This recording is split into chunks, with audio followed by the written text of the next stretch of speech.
Welcome, friends. Today I want to share with you some thoughts about the Secret Doctrine as an esoteric text. Most people that study the Secret Doctrine understand that they will find some esoteric and occult teachings in this text. However, not all students realize that the Secret Doctrine itself is an esoteric work. I think that many of the difficulties that students find when approaching the Secret Doctrine lies in the failure to recognize this particular fact. So let us start by looking at the reception that the Secret Doctrine had at the time. In an article written by Blavatsky, she said, "Ever since the publication of the Secret Doctrine, students of Theosophy have complained that the teachings contained in the work do not satisfy them. One complains that my explanations are not complete. Thus, he says, I have read and reread the Secret Doctrine and collated passages, and nothing is more disheartening than to find some of the best explanations on occult points, just as they begin to grow a little lucid, marred by a reference to some exoteric philosophy or religion, which breaks up the train of reasoning and leaves the explanation unfinished." I think most of those who have tried to study the Secret Doctrine in a systematic way can find sympathy for this student, because this is a common experience when reading the Secret Doctrine. Now, as I was saying, the problem is that the Secret Doctrine is not to be taken as a textbook where we can find a clear and neat presentation of the esoteric philosophy. We need to deal with the Secret Doctrine as an esoteric text, that is, as a text that has been written with what we may call the esoteric method of writing. So what do we mean by this? Let us take as an example what Clemente of Alexandria wrote in one of his books, De Stromata. He wrote, "Let these notes of ours, as we have often said for the sake of those that consult them carelessly and unskillfully, be of varied character, and as the name itself indicates," the word stromata means miscellaneous or patchwork, so as the name itself indicates, these notes are patched together, passing constantly from one thing to another, and in the series of discussions, hinting at one thing and demonstrating another. You see, let us stop there for a second. So he's saying that these notes are kind of patched together, constantly passing from one thing to the other, hinting at one thing, demonstrating another. That's actually a quite good description of the Secret Doctrine. This is what you find in many passages of the Secret Doctrine. And he's saying that he's doing this purposefully, with full self-awareness. Then he quotes Heraclitus and he says, "For those who seek for gold, dig much earth and find little gold." Like the miners, you have to dig a lot to find just a little gold. But, he says, "Those who are of the truly golden race, in mining for what is allied to them, will find the much in little."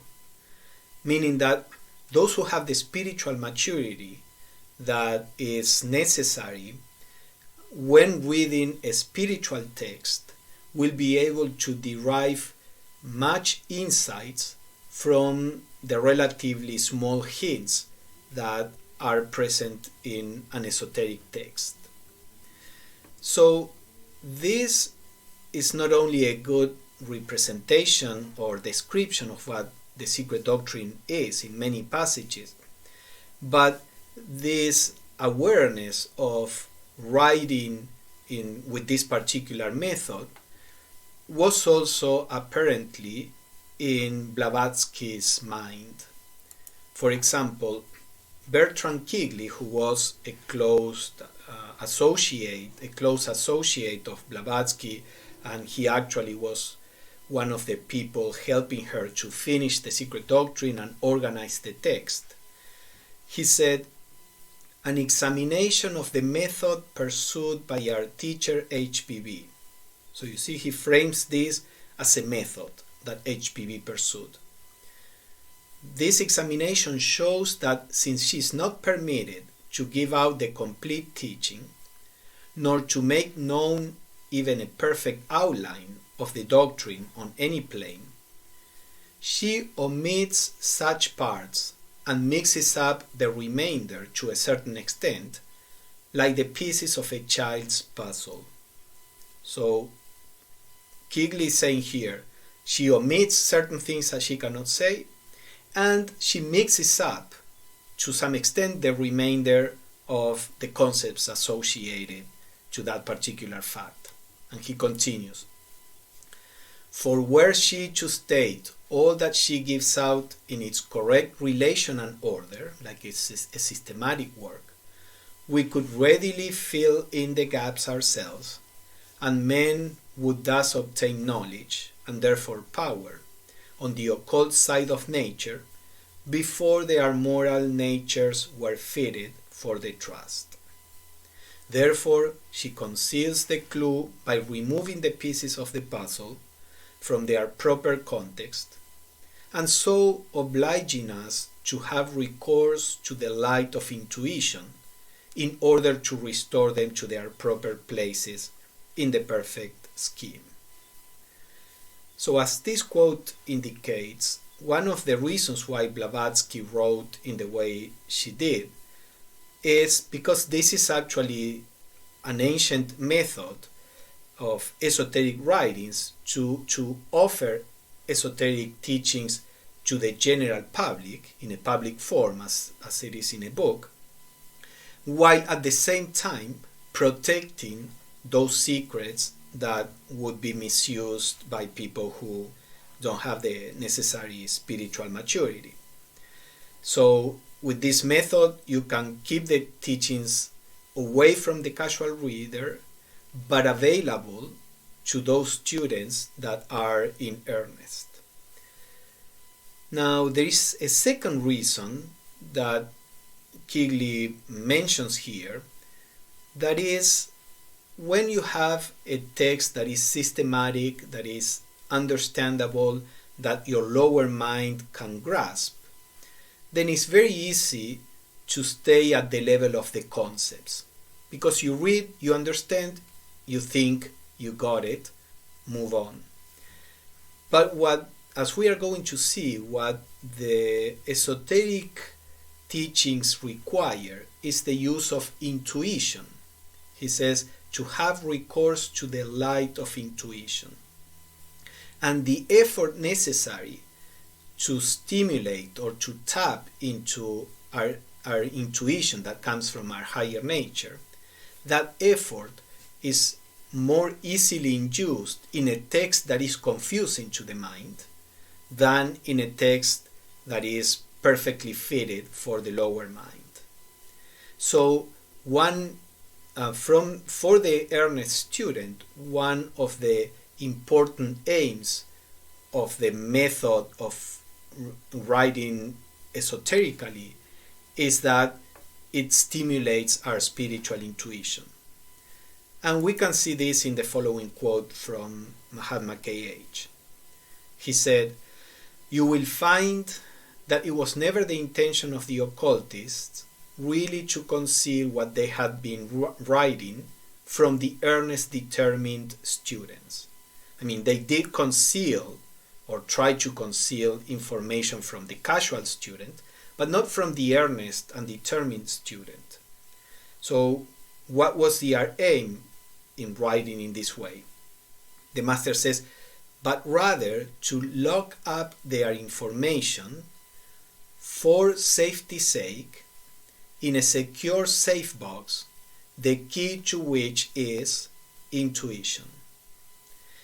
And then he says, the degree of diligence and zeal with which the hidden meaning is sought by the student is generally the test how far he is entitled to the possession of the so buried treasure.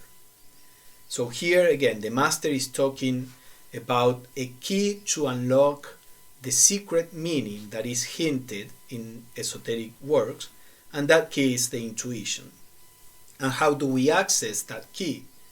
By the degree of diligence and zeal that with which we seek to discover the hidden meaning in the text. So we see in all these quotes that there is this common thread, the idea of having a student work to be able to dig the gold or the spiritual gems out of the text, and not just intellectually, but by means of his or her own intuition. So when texts are written in this way, is a casual student will come and read it and get frustrated and confused and tired and abandon the book. But the earnest student needs to know that the book is written in that particular way for a purpose. Because otherwise, a student that may be earnest but goes to the secret doctrine expecting that this is a textbook will think that there is something wrong with the text because he or she doesn't find the textbook. It is for this reason it's important to understand that the secret doctrine and its muddled and confused and even chaotic nature is there by design. And for this reason, Blavatsky says, does it not stand to reason that a work which compares several dozens of philosophies and over half a dozen of world religions, a work which has to unveil the roots with the greatest precautions, as it can only hint at the secret blossoms here and there, this work cannot be comprehended at a first reading, not even after several, unless the reader elaborates for himself a system for it. So see here we find similar elements to what we have been pointing to. The fact that Blavatsky had to write with the greatest of precautions, she could only hint the secret blossoms here and there, and therefore the student needs to be able to develop his or her own system to study the secret doctrine, to gather the information, to interpret and understand the esoteric meaning behind the words. So all of this points to what I think is the most important feature of the secret doctrine, and that is that this book is part of what we may call the Yoga of Wisdom or Jnana Yoga. So the study of the secret doctrine, the proper study of the secret doctrine, is actually a form of yoga. So in the remainder of this presentation, we are going to explore what this means and what should be the attitude when we approach the secret doctrine so that the study can be a form of yoga. So let's start with Blavatsky's statement that if one imagines that one is going to get a satisfactory picture of the constitution of the universe from the secret doctrine, one will get only confusion from its study.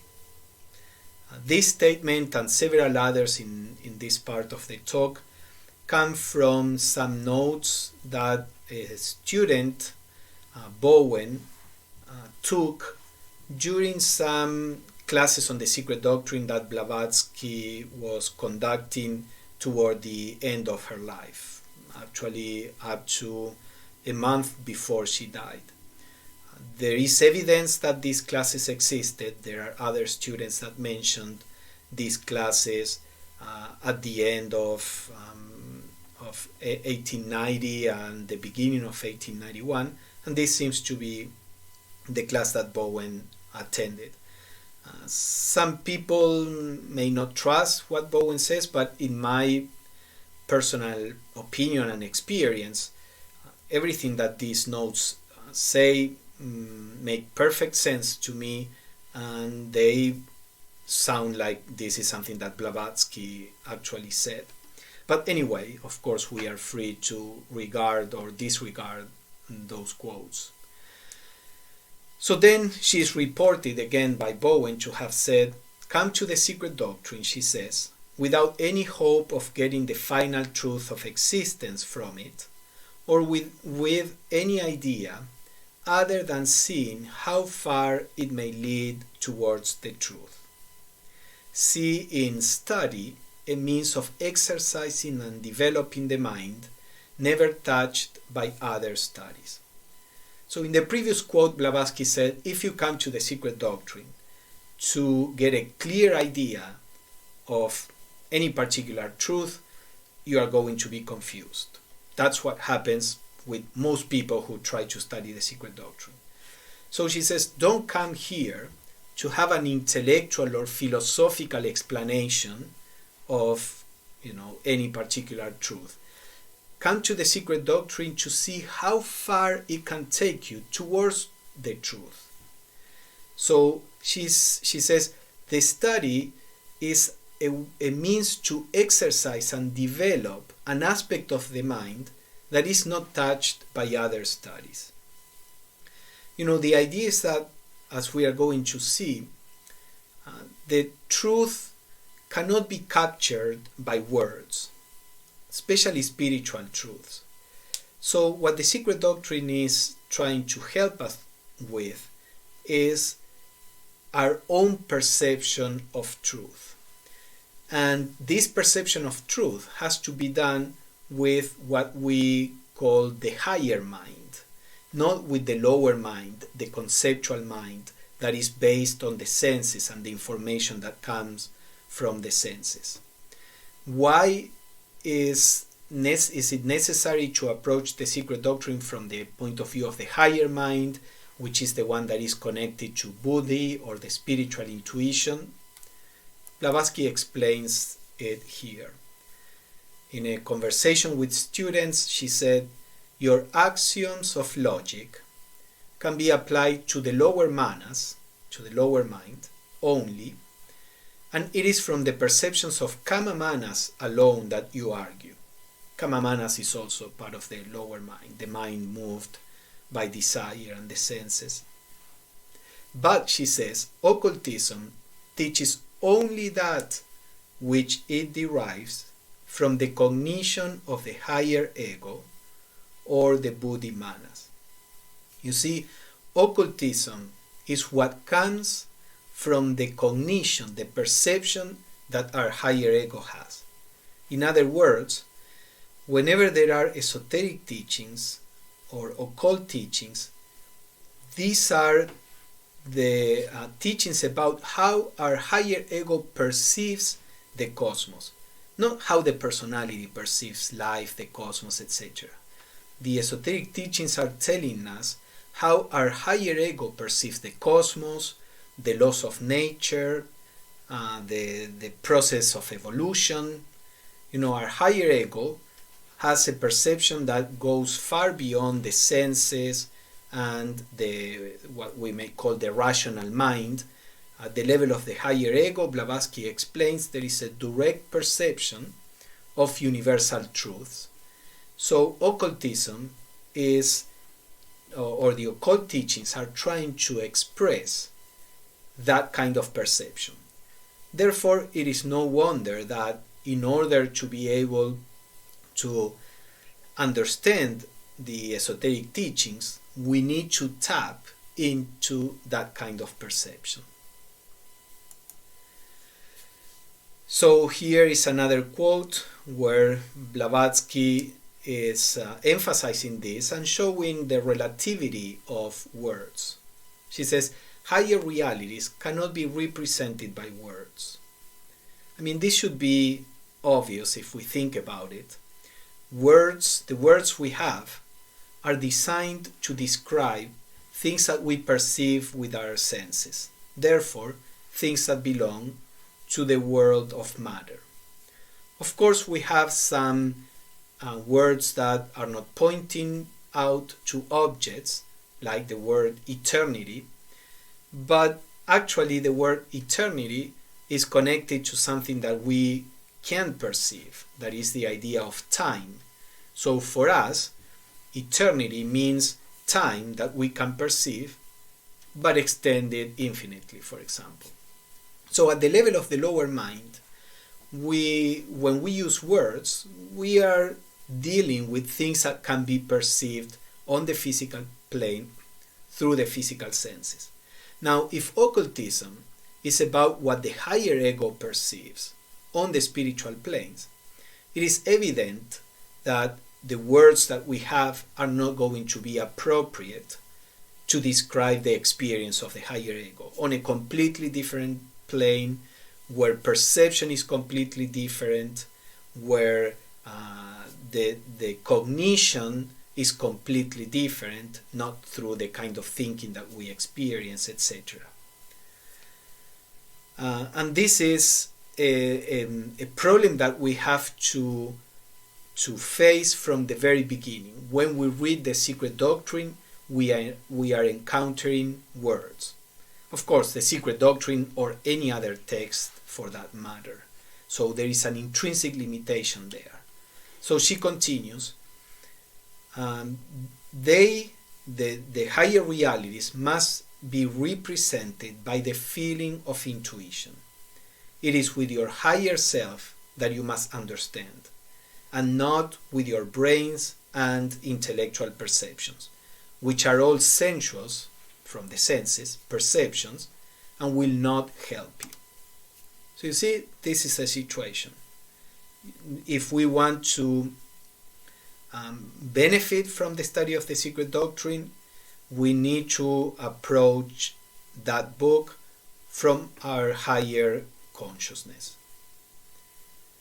This again is repeated by Master KH.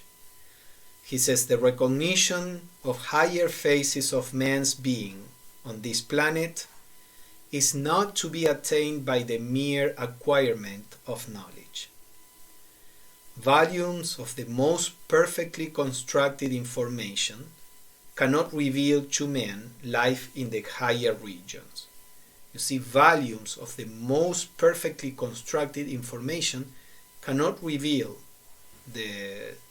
what life is and consciousness in the higher regions. One has to get a knowledge of spiritual facts by personal experience and from actual observation, not just by means of thinking about it and acquiring knowledge.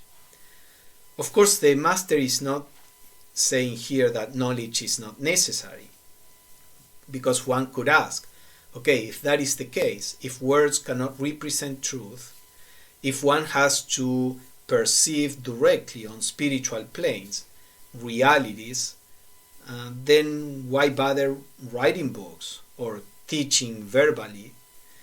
And the answer is that even though knowledge and words are not enough, they are necessary. So the Master says here that the recognition of higher phases cannot be attained merely by acquiring knowledge. But the acquisition of knowledge is the first step. And here is what we need to understand. Many times students think that the aim of their work is to get to know the Secret Doctrine, for example, the information that is there, and be able to repeat it, give talks if necessary, etc. That's not the goal of your study. That is actually the first step of your study. Because, as we are going to see, by using the mind and the information that we get in the right way, we can eventually transcend the mind and come to a direct perception of the higher realities. So for this reason, Blavatsky says, it is worse than useless going to those whom we imagine to be advanced students and asking them to give us an interpretation of the secret doctrine. This is again reported by Bowen. I think she would include herself here, and we will see why. So it is useless to try to get the correct interpretation of the secret doctrine from somebody. Why? Blavatsky says they cannot do it. If they try, all they give are cut and dried exoteric renderings which do not remotely resemble the truth. So again, we are communicating with each other at the level of concepts. So a person may understand the concepts in the secret doctrine, that person may repeat them, but that repetition is not the truth. It's a conceptual expression of spiritual truth that, as we are seeing, they must be perceived from our spiritual nature. From this point of view, it's not just a problem of the secret doctrine. It's a given for any text that is trying to share esoteric teachings. So Blavatsky continues, to accept such interpretation from people means anchoring ourselves to fixed ideas, whereas truth lies beyond any ideas we can formulate or express. So again, truth is beyond the conceptual mind. The perception of truth is different from a conception of truth. An easy example, I can explain what, for example, that the absolute is eternal. So you can learn conceptually what the absolute is, you can learn conceptually what eternal means. So when I tell you the absolute is eternal, you can say, sure, I get it. But what you are getting, or what I'm getting, is the concept of what those words mean, which is very different from the actual perception of or experience of the absolute as eternal. So you see there is a very clear difference. So Blavatsky is telling you here, you don't want to stay at the level of ideas. You want to jump toward the perception of truth. Now, she says, exoteric interpretations, I continue with the quotes, are all very well, and she does not condemn them. So she's not against writing about these teachings. I mean, that's what she did in her whole theosophical career. She does not condemn them so long as they are taken as pointers for beginners and are not accepted by them as anything more. So she was concerned that students would content themselves with the understanding of ideas instead of using those ideas to perceive the truth. So the ideas are not the goal, the ideas are the means for a further goal, that is the perception, a perception that comes when we transcend ideas. And for this reason, she wrote, spiritual occultism forbids the use of figures or even symbols further than as temporary aids. So here again, sure, that can be your first step. Use figures, symbols, words, diagrams. That can be your first step. But it's only your first step. She continues, once define an idea in words, and it loses its reality. Once figure a metaphysical idea, and you materialize its spirit. Figures must be used only as ladders to scale the battlements, ladders to be disregarded once the foot is set upon the rampart. So you see what she's proposing here is that when you give a metaphysical idea, or rather I would say a metaphysical reality that is being hinted at by means of an idea. when you take that idea that you read from a book, and you give it a form, you give it an image, then you are materializing it, because you are coming down to the realm of concepts. So she says, all these words, figures, symbols, diagrams, they can be used as a ladder that has to be disregarded once that particular ladder, or each one of the steps, has helped you raise your consciousness. So when you are climbing a ladder, there is one step that can be, each of the steps individually is fundamental in your process of climbing. But if you get stuck in any single step, then you are not going to climb all the way up. So similarly with ideas, there is a way to work with ideas so that each idea is important as a temporary step, but its importance ceases if you get stuck in that idea. So then she continues, let the esotericists, therefore, be very careful to spiritualize the instructions and avoid materializing them. Let them always try to find the highest meaning possible, confident that in proportion as they approach the material and the visible in their speculations on the instructions, so far are they from the right understanding of those instructions. So here is the method, the key to the attitude that is necessary to use these ideas as a ladder. So she says, realize that the more you bring those ideas into the realm of your personality, of your understanding, of the physical world, the further you are from the spiritual reality of that idea. So therefore, she says, try to spiritualize the teachings, to try the highest possible meaning rather than the opposite. So for example, if we are talking about let's say the unity, and that we all come from the same source. In your study, you may imagine this source as being the source of a single substance of which we are all made, and we are all made of the same substance, therefore essentially we are the same. And sure, that's an aspect of the unity, and that's easy to visualize, but that's the lowest and most material aspect of unity. And in fact, scientists know that. They know that all the diversity of atoms and subatomic particles that exist, they all come from a single, let's say, quantum field that is the same field behind everything and everybody. But that knowledge doesn't make the average scientist more spiritual, because it is a material interpretation. So the student, you can always start with what is closer to you. We tend to do this in our study.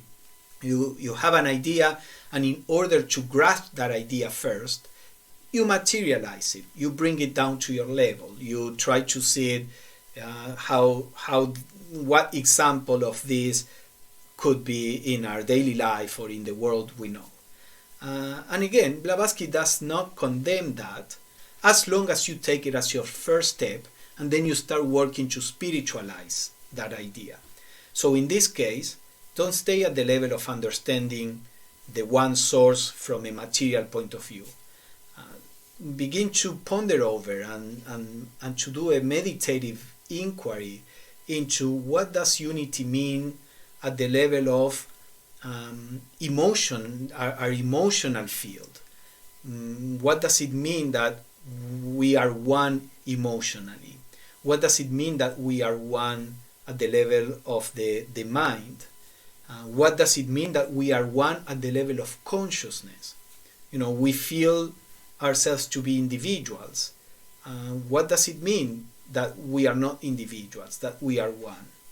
And understanding that oneness, what's the place of the individual? How does the individual fit in something that is really a unity. You see, you are when you study in the secret doctrine, start at the level that you can grasp, but then inquire, trying to spiritualize the teaching, trying to find the highest possible meaning that you can grasp.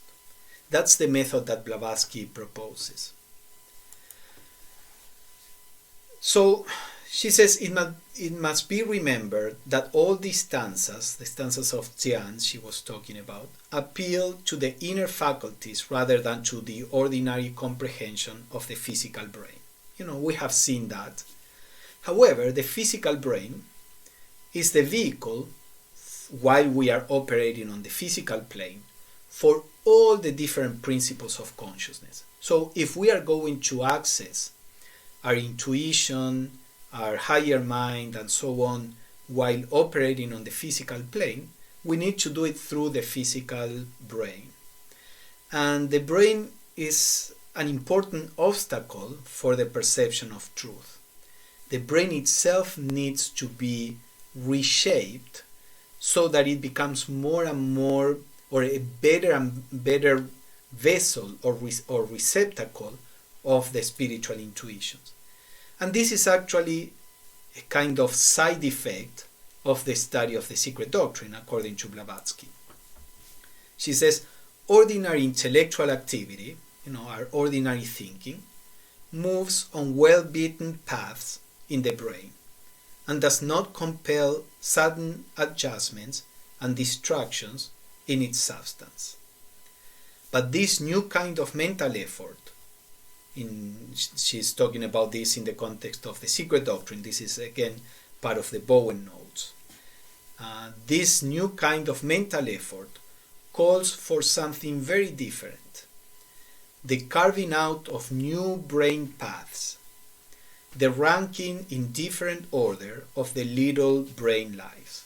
You see, she was saying this in the 1890, 1891. Today we know that the brain and the cells in the brain, the neurons, they establish like pathways of communication with the synapses and all of that, and there is a network. Our thinking generates a particular network of neurons that is primed to perceive the world and everything in that particular way. So what Blavatsky is saying here is that the study of the secret doctrine, when we approach it in this way, trying to find the highest meaning and so on, will rearrange the brain so that the brain itself generates a new kind of network that is primed to receiving the spiritual intuition. Now, because we are actually changing the structure of the brain, she says, if forced injudiciously, it may do serious physical harm to the brain. So we have to be measured in our efforts. There is the idea that pain is always a danger signal. So you can be very earnest and you may have a lot of will, but you have to be careful not to push too much the structure, the living organism that is the brain, because you can harm it. So whenever you feel that the brain gets either your head hurts a little or you start feeling like a pressure, then that's the signal to relax the effort, let the brain rest, and then you come back to the study. Now, she continues, the true student of the secret doctrine is a Jnana yogi. And this path of yoga, Jnana Yoga, is the true path of the Western student. It is to provide him with signposts on that path that the secret doctrine has been written. So here Blavatsky clearly states that the study of the secret doctrine is a form of yoga and was written not to give you the truth, to give you signposts in your search for the perception of spiritual truths. So let us look into the kind of thinking or the kind of study that the process in which we need to engage so that the study of the secret doctrine is a form of yoga. Again, Bowen reports Blavatsky saying, "This mode of thinking," she says, "is what the Indians call Jnana Yoga. As one progresses in Jnana Yoga, one finds conceptions arising which, though one is conscious of them, one cannot express nor yet formulate into any sort of mental picture." So that's the first stage. You start having the sense of what Blavatsky is talking about, in connection to any particular subject, but you cannot quite put it into words. You cannot generate a mental picture. That's the first stage, but the conception is beginning to develop. Then the quote continues, "As time goes on, these conceptions will form into mental pictures." And here is where you start developing a clear idea. Now, Blavatsky says this is a time to be on guard and refuse to be deluded with the idea that this newfound and wonderful picture must represent reality. It does not. Remember, we said ideas are not the reality. They may be a reflection of the reality, they are not the reality. And she continues, "As one works on, one finds the once admired picture growing dull and unsatisfying, and finally fading out or being thrown away." So, if you continue to study, at some point you start realizing that that idea that was satisfactory at the beginning is limited. You start to see the cracks in it, and you realize that this idea, with your more sophisticated and nuanced and deeper understanding now, that those ideas don't quite fit. So then you discard it. But this, she says, is another danger point, because for the moment one is left in a void without any conception to support one, and one may be tempted to revive the cast of picture for want of a better picture to cling to. So if you think that the aim of the study is to have a clear idea, then that idea will become a prison. When even if you see that the idea is not quite appropriate, it will be difficult to let it go and now stay in that. It feels like going back to the beginning, where you say, okay, I don't have a clear idea of this because that one is not appropriate. So if you are focused on getting ideas, it's very easy to say, well, it's not that bad, let me just ignore this and this idea is fine, is good enough. So Blavatsky says this is a danger if you are approaching the secret doctrine as a way to lead your consciousness towards the truth. So Blavatsky says the true student will, however, work on unconcerned, even if you lost that idea, and presently further formless gleams come, which again in time give rise to a larger and more beautiful picture than the last. But the learner will now know that no picture will ever represent the truth. This last splendid picture will also grow dull and fade like the others. And so the process goes on until at last the mind and its pictures are transcended, and the learner enters and dwells in the world of no form, but of which all forms are narrowed reflections. So you see, it's this process in which, by trying to grasp the highest possible meaning in the teachings, you generate the best picture that you can, but then the continued effort will allow you to generate a higher, more spiritualized conception, and then again you generate more and more spiritual conceptions, less and less concrete, until that process allows your consciousness to go beyond ideas and go into the spiritual level of perception. So this is the process. Now the last thing that I wanted to share are some tips that I have found helpful in my own study of the secret doctrine. I share them in case they are helpful to you. in their entirety or some of these aspects. I have written about this in my book Approaching the Secret Doctrine in chapter 7 for those who may have it. Here I am going to list it briefly, but to give you an idea of one approach to this kind of study. So the first point that I find helpful is to demarcate the field of study. That is, don't go to the Secret Doctrine to read one page after the other. Maybe you can give a general reading and then focus on one fragment. It can be one paragraph, a couple of pages, the commentary to one shloka, whatever, one fragment that you feel has some esoteric information that you want to work on. And you say, okay, I will work on this and not move on until I have done the best that I can with this.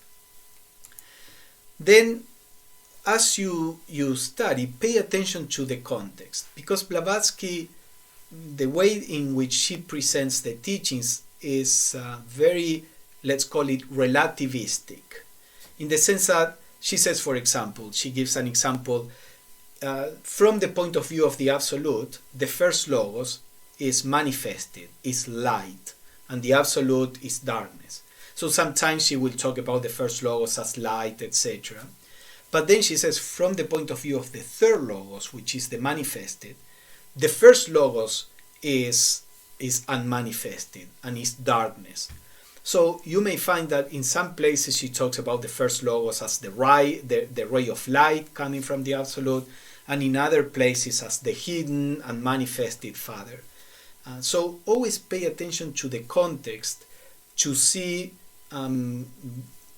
that gives you the key as to how to interpret what you are reading. Then read carefully. Try to understand every word, every sentence. If there are words you don't understand, go to the dictionary. Read carefully. This is not a race. This is not about finishing the book as soon as possible. Read everything carefully and try to identify the main ideas. Because as Blavatsky said, she will get off of a tangent and bring in different traditions, and then the main idea may get obscured. So read a passage several times and try to draw what's the main idea that Blavatsky is pointing to. And also try to separate the exoteric from the esoteric. Because again, sometimes she brings in what other traditions say about the subject, either to illustrate what she says, to support what she says, or sometimes she's just showing how this subject was seen in different ways. So you can't assume that everything that Blavatsky writes there is what the esoteric philosophy says. So with a little, keeping this in mind, with a little experience, you will be able to separate the esoteric from the exoteric.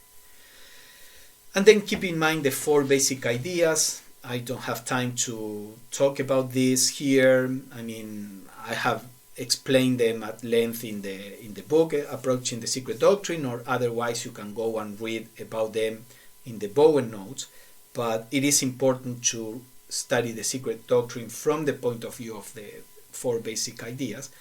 And all of this, which is the intellectual kind of work that we need to do, has to be at the service of a meditative study. So when you meditate, when you study, do it as you do when you meditate. Sit there, be ready to ponder over things, to stay in silence, to be open to insights from within, to engage with the text again, to try to seek for the highest possible meaning, and to be in silence again. You see, a meditative study, so that you can give the opportunity to the perception from the higher nature to come and illumine the work that you are doing. And as we proceed in this way, we ascend in the different states of mental consciousness, and eventually we can break through to our higher consciousness, where we can perceive those things that seem concept to the lower mind as realities. Thank you.